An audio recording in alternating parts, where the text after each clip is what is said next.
Yeah, active load here means having a PMOS load. Okay, in addition to your NMOS. See here in the circuit diagram, you can see that Q2 is the PMOS load. Okay, this is your actual PMOS load. Okay, now that PMOS load is connected to Q3 and I reference in the form of a current mirror circuit. Okay, and the Q1 which you see here. Okay, that one is your NMOS, which acts as the amplifier. Okay, so what I've done on the right, the graph which you can see on the right here, I have taken the IV characteristics of both Q1 and Q2. Okay, so first I've drawn ID1 versus V0. Remember here V0 is the output voltage. That is nothing but the drain source voltage of Q1, right? So I'm basically drawing the drain characteristics of Q1. Okay, that is the blue line. Okay, it's labeled MOSFET Q1, right? Similarly, I have drawn ID curve, no, IV characteristics of Q2. Okay, and this Q2 uh, it's PMOS load. It is for PMOS, right? But I have taken a mirror image of it.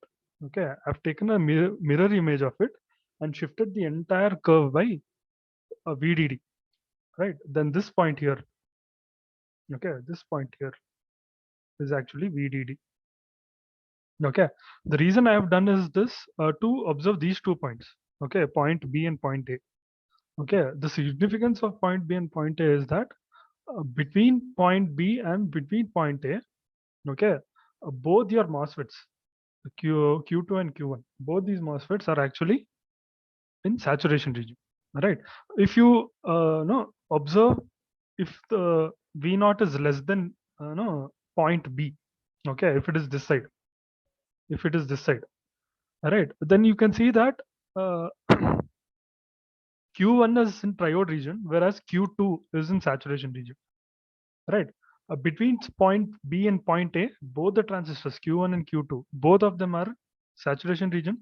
Once you know look at point, once you look at this area, okay, this area, right here you can see that uh, Q2 is in triode region, whereas Q1 is in saturation region. Right, so that is, if you want this to work as an amplifier, right, you always have to make sure that your entire circuit is between points B and A, okay, for this to work as a successful amplifier, right? So this is what this curve tells you.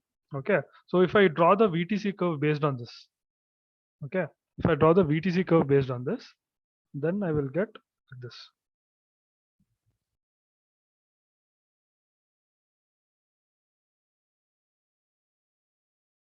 Okay, this is V naught, this is Vi, and it drops down like this. Okay, so the points which I mentioned, okay, this is point A, and this is point B. All right. So it's corresponding x-axis and y-axis. I'll just write the coordinates here. You'll understand. Okay, this I will call it as VIA, comma VIB. This I will call it as VI. Sorry, small correction. This is not VIB. This is VOA. Okay, so this is VIB and this is VOB. Okay, coordinates of points A and B. Okay, we'll see what VIA is, what VIB is, what is VOA, what is VOB. Okay, and if I take some arbitrary point here, okay, if I take some arbitrary point here, and if I call it as VTN, okay, so obviously, if the input voltage is less than VTN, then both when Q1 is in cutoff region, okay, if Vi is less than or less than VTN, then Q1 is cutoff. It is cutoff region. Okay, just to indicate that I have mentioned VTN there. Okay, So now we'll look at what is VOB. Okay, VOB is fairly simple. If you look at the first diagram, okay, in VOB, okay, VOB is that voltage, that limiting voltage for Q1 to transit from triode region to saturation region. So for any MOSFET to cross over from triode region to saturation region, there is one uh, voltage. Okay, you call that as an overdrive voltage, VGS minus VT, right? So here VOB is that VGS minus VT. So it is actually VGS1 minus VTN. Okay, so this is the limiting condition, right? VDS is equal to VGS minus VT for MOSFET to move from triode region to saturation region, right? So this is the limiting condition. Here VOB is the VDS voltage. Okay, this is actually a VDS voltage, right? VDS1 it is in fact, right? Similarly, now let us look at VOA. Okay, VOA. Now VOA here is, see, this distance between this distance from this point to this point, this one has to be actually VGS. See, this is pertaining to transistor 2. So it has to be VGS2 minus VTP. Okay, in modulus. Let me put it in modulus because Q2 is in Q2 is actually PMOS, right? So I keep it in modulus. Right. So the difference between VOA point, this point, and VDD should be this much. The difference should be this much. Then how will you measure VOA then with respect to this axis? All you have to do is subtract this value from VDD. So what you get VOA as? VOA is VDD minus modulus of VGS2 minus VTP. Okay, this is what VOB and VOA is. Okay, see, I've drawn these conclusions from the graph itself. Okay, any queries till here? Till here, this is this in the last class we did it till here. Okay, now what we'll do is since the amplifier has to run between the points A and B, right? It is there where I have to find gain. Okay, and another thing you need to observe here is if you look at the points A and the region between point A and point B, it is very, very steep. Okay, this region is actually steep, very steep, which indicates high gain. Okay, which indicates high gain, right? So we'll look at what the gain is now. Okay, right. So first, let us go back to the earliest diagram. Okay, this was VI, and you had an RD here like this. This was VDD.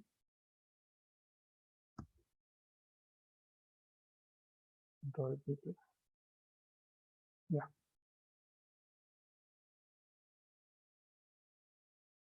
For this circuit, you know what is gain. Okay, this is V naught. So for this circuit, V naught is actually minus GM into RD parallel R naught. Correct?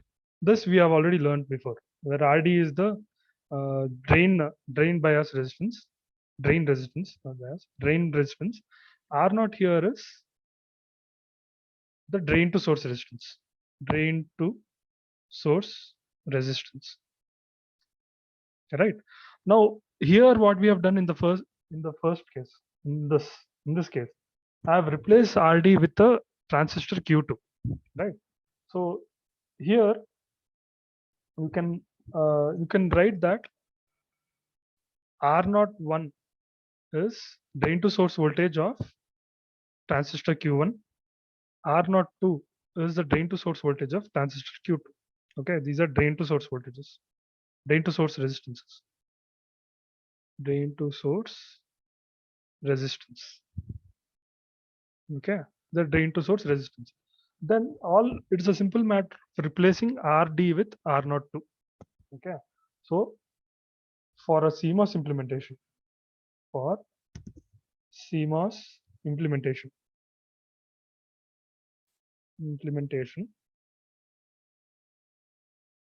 Gain, voltage gain. Okay, voltage gain is AV equals to minus GM into R01 parallel R02. Okay, R01 parallel R02. Clear? Understood this?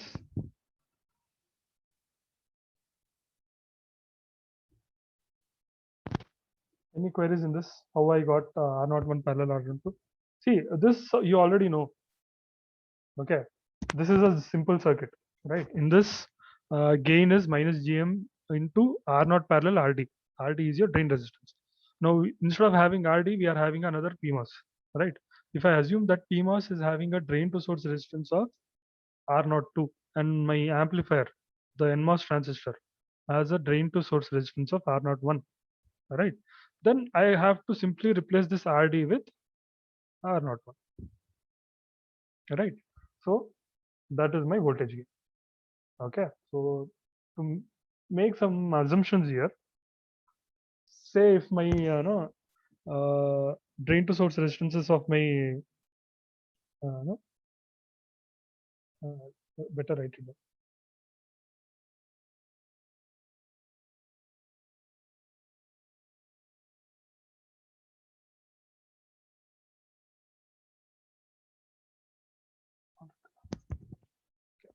So AV here is minus GM R01 parallel R02. Okay, this I will write it as minus GM into R01 R02 divided by R01 plus R02. Okay, so if under some assumption, if R01 is same as R02, okay, that means you are using properly matched transistors. All right, then in that case, AV becomes minus GM into R01 by 2. Okay, it becomes R01 by 2. Right. Any queries still here? Any queries still here? And if you remember in the last class, we saw something called intrinsic gain. Intrinsic gain. Intrinsic gain. Okay, we found it as mod AV is equal to GM into R0. Right. Now, if you compare these two, okay, obviously, in the when under CMOS implementation, gain is actually reducing. Okay, gain here is actually reducing. Gain reduces by 50%. Okay, some important no, observations here. So, okay, the intrinsic gain is GM mod AV is equal to GM into R0, and the gain if R0 is equal to R1, R01 is equal to R02, right? Then AV is minus GM into R01 by 2. It gets divided by 2. Okay. Some other, see, if I take a CMOS CS amplifier, right? It gives me a gain of somewhere around 15 to 100. Okay. It also provides high input impedance and but also provides high output impedance. That is why you need some padding circuits when you're using this, especially for the cases of cascade amplifiers, right? Uh, and see here, if you look at the source of both Q1 and Q2, okay. See, Q2 source is connected to VDD, Q1 source is connected to ground, right?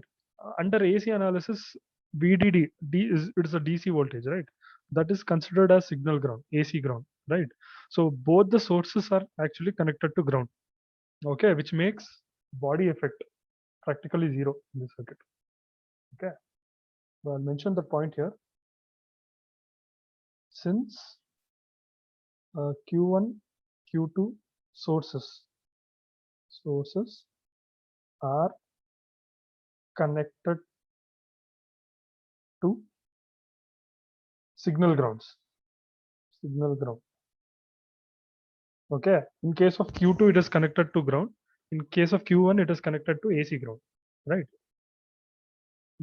So the body effect. The body effect is minimized. Okay. So that is another observation here. Okay. Any queries still here?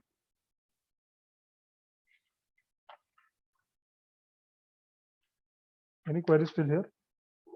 If no queries, then I have a small problem. Then we'll actually move on to frequency analysis. Right. Any queries still here? All right. Then I'll start with the problem.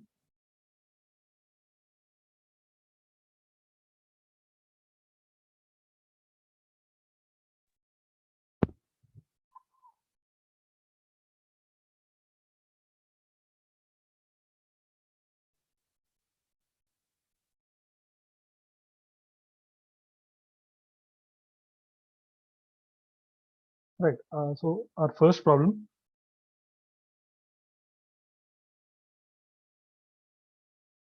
Problem one. Okay. Another tip I want to give here. The more problems you solve, the better you'll understand this course. Right. All right. So first problem.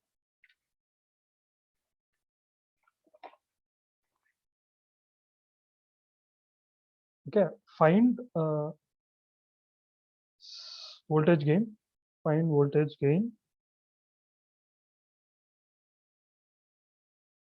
for the following specifications. For the following specifications.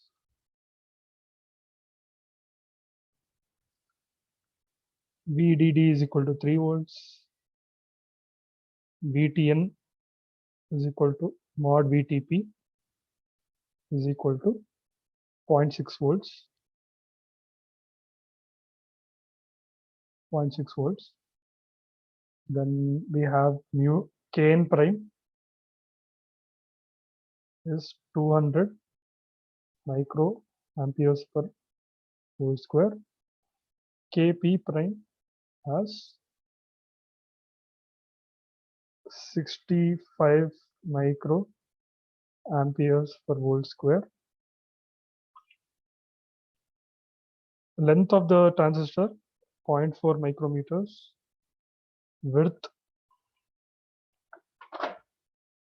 of the transistor 4 micrometers. VAL 20 volts. Mod VAP 10 volts. And I reference is equal to 100 microamps. Okay, so this is your problem. Diagram you already know, the same diagram which we have drawn earlier, right? So VDD. See, always make it a habit to draw the circuit diagrams, even if it is not asked. So that way you will not forget the circuit diagrams.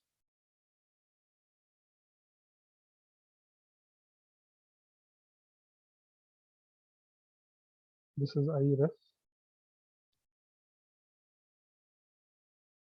This is VDD. MOSFET here.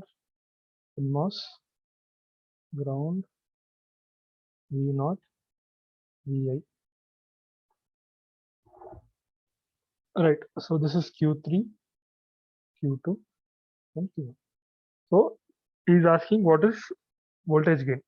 So voltage gain here is AV is minus GM into R01 parallel R02. Okay. So I have to find the values of GM. I have to find R01. I have to find R02. So how will I find the value of GM? Okay. So GM, there is a formula. Okay. square root of 2 into Kn prime into W by L. Okay, this is for transistor 1 into I reference.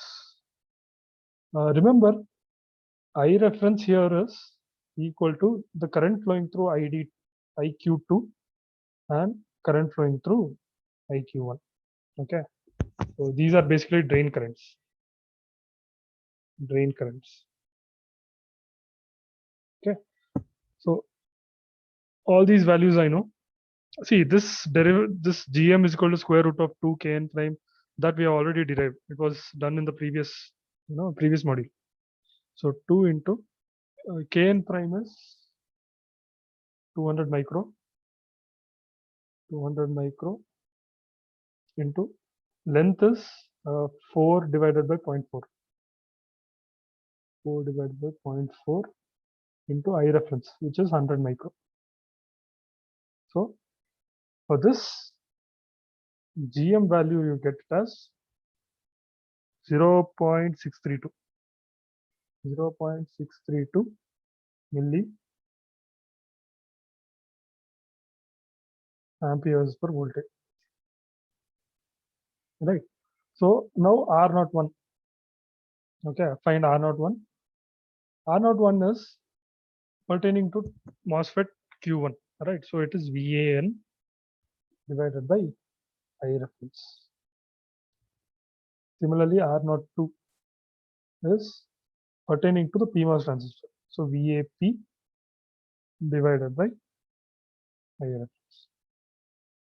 So VAN is how much? 20 volts. 20 and 10. So 20 divided by 100 micro. This is 10 divided by 100 micro. So 20 divided by 100 micro is 0.2 mega ohms. 0.2 mega ohms. This is 0.1 mega ohm. Right. So voltage gain. Voltage gain. It is minus GM into R0 1 parallel R0 2. So if you solve this, substitute the value of GM. GM is 0.632. 632 milli.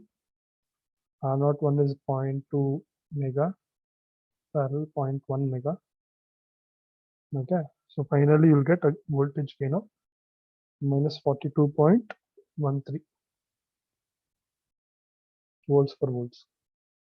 All right, so this is your voltage gain of the transistor.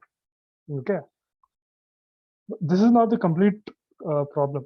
Okay, the rest of the problem is you have to find the coordinates of coordinates of points A and B. Okay, this is actually quite the lengthy part. This I will actually upload it in your Google Classroom. Okay, I can't do it in this. Okay, 1 hour is not sufficient to do it. Right, so I will upload the problem. Okay, in the Google Classroom, you can refer to that. Okay, that is the second part of this question. Okay, this question actually has two parts. One is to find the voltage gain. Second part is to find the coordinates of A and B. Okay, so that part I will upload it later in the Google Classroom. From that you can refer. Nothing to stress much. See, I have to find the values of VOB and VOA. Using those values, I have to find VIA and VIB. Okay, so that's what I've done. This derivation I'll upload later. Okay, you go through it once. Okay, right. Next,